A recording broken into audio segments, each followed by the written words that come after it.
Simu yangu hapa. Unajua mengine tunaweza tukayafanya hapa hapa.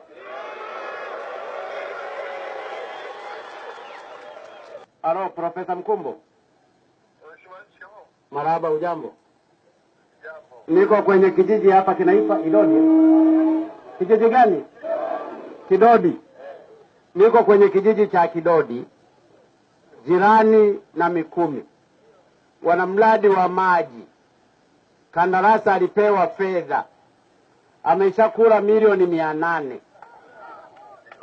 Lakini maji hayatoki.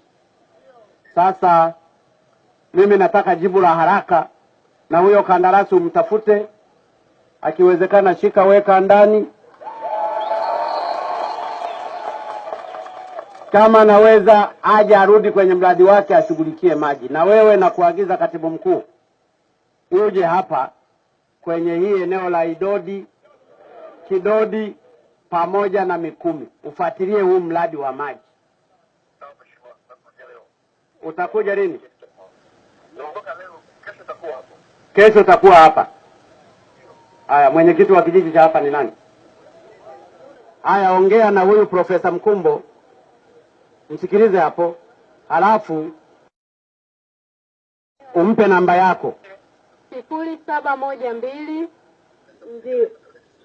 ndio Lestituta Chagaka. Sawa mheshimiwa. Haya. Sasa wengine ambao wahusiki wasiandike hii namba. Kwa sababu nimeona wote mnachukua hii namba. Mumwachie huyo Profesa Mkumbo ambaye ni katibu mkuu wa Wizara ya Maji. Atakuja hapa leo au kesho, ili kusudi mradi huu akaukague vizuri, atachukua hatua. Ndio maana nimeamua nisimame hapa, tunamaliza yote kwa pamoja. Kwa sababu ningepitiliza hili swala lisingeshughulikiwa. Zege hailali.